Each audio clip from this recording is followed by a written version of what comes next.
The fluorescent lights of the airport hummed a monotonous tune, a dull soundtrack to the exhaustion weighing on Leo's shoulders. He glanced at his 6-year-old daughter, Maya, fast asleep on his lap, her small chest rising and falling with a peaceful rhythm that felt like the only calm thing in his chaotic world. Their connecting flight was cancelled, a storm raging somewhere miles away, and now they were stranded until morning. Every seat was taken, so they had found a small patch of carpet against a wall, a temporary home amidst the river of hurried travelers. Leo's eyelids felt like lead. He was just a single dad, trying to get his little girl to her grandparents for the summer. He'd been working double shifts for months to afford the tickets, and this delay felt like the universe was testing the very last of his reserves. Beside him, a woman sat scrolling on her phone. She seemed out of place, her business suit sharp and her posture perfectly straight, a stark contrast to the slumped, weary travelers around them. She hadn't looked up once, her focus locked on her screen. Leo barely registered her presence, his world shrinking to the small, warm weight of his daughter. He adjusted his jacket over Maya, trying to shield her from the airport's persistent chill. His head eventually slumped back against the wall, and despite his best efforts to stay awake, sleep pulled him under. He awoke with a start, a jolt of panic seizing him. How long had he been asleep? He looked down. Maya was still there, but she was no longer on his lap.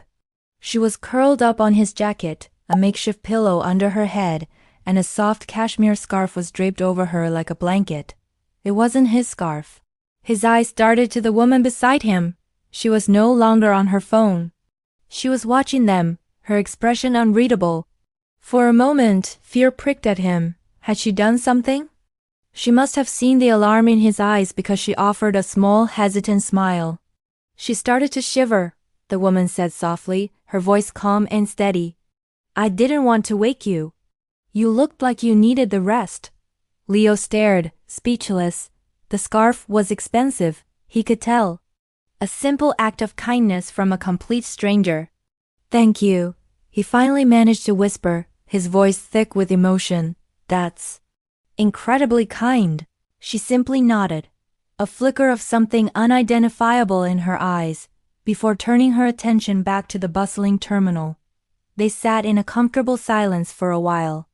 Then Maya stirred, her eyes fluttering open. She sat up, rubbing the sleep from her face, and noticed the stranger. Hi, Maya said with the unabashed confidence of a child. I like your scarf. It's really soft. The woman's professional demeanor softened, a genuine smile gracing her lips. I'm glad you like it, she replied. My name is Sarah. Over the next hour, a strange little friendship blossomed in the sterile airport terminal. Maya, fully awake and charming, chattered away to Sarah, showing her a drawing she'd made and telling her all about her grandpa's farm. Sarah listened intently, asking questions and laughing at Maya's silly jokes. Leo watched the interaction, a warmth spreading through his chest. For the first time in a long time, he felt a moment of peace, a brief respite from the constant pressure of being a single parent. He saw a side of his daughter he rarely got to witness with strangers, her open, trusting heart. And he saw a side of the stern-looking woman that he never would have expected. As the first signs of dawn began to streak the sky, an announcement for their new flight echoed through the terminal. It was time to go. Leo began gathering their things, folding the cashmere scarf carefully. I can't thank you enough, he said, holding it out to Sarah. For this, and for just being kind. Sarah looked at the scarf, then back at him. Keep it, she said. A little girl needs to stay warm. Before Leo could protest, she continued, her voice dropping slightly. Leo, can I be honest with you? The sudden use of his name startled him. How did she know his name? His mind raced. He'd pay for their snacks with a credit card, but she hadn't been near him then.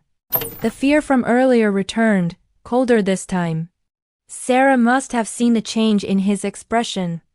Don't be alarmed, she said calmly. My name is Special Agent Sarah Jenkins.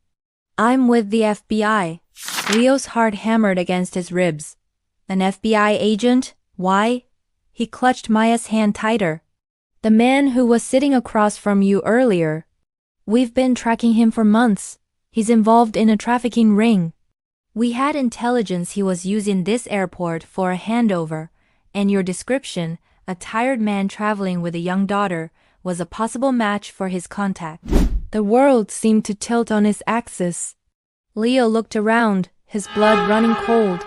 He remembered a man, but only vaguely. He'd been so focused on Maya, so exhausted. We've been watching you all night, Sarah continued, her gaze direct and unwavering. Every move, every interaction. Leo's mind reeled. The kindness, the scarf, the conversation with Maya, was it all part of an act? A tactic? The warmth he'd felt moments before turned to ice. He felt exposed, violated. Seeing his distress, Sarah's expression softened with genuine empathy. At first, you were just a person of interest. I sat next to you to observe. But Leo ... I wasn't just observing a target. I was watching a father. I saw you give Maya the last of your water. I saw you gently brush the hair from her face while she slept. I saw you wrap your own jacket around her even though you were shivering yourself. In my line of work, you see a lot of darkness. You start to expect the worst in people. She paused, her voice filled with a raw sincerity that cut through his fear. But watching you and Maya ...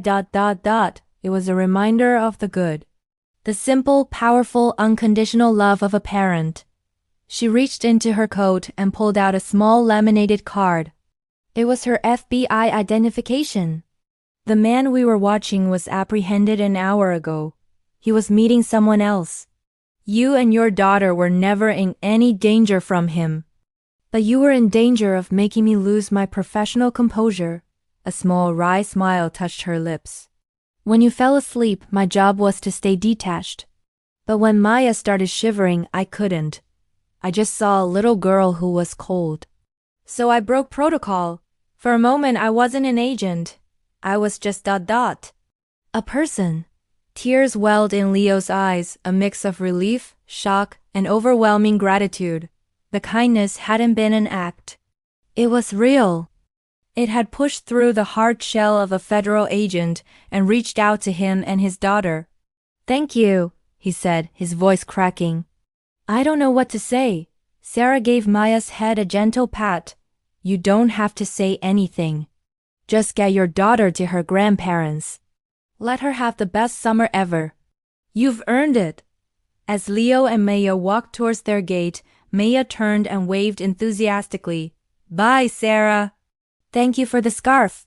Sarah waved back, a true, unguarded smile on her face. Leo held Maya's hand, the weight of the world feeling significantly lighter. That night, stranded in an airport, he had felt alone and defeated. But he had been watched over, not by a suspicious eye, but by a guardian he never knew was there. A stranger had seen his struggle, and, in a moment of unexpected grace, chose humanity over duty. It was a powerful reminder that even in the most impersonal of places, amidst our deepest exhaustion, a single act of kindness can change everything, restoring our faith in the quiet goodness that connects us all. Thank you so much for watching. We believe stories like these remind us of the incredible power of compassion.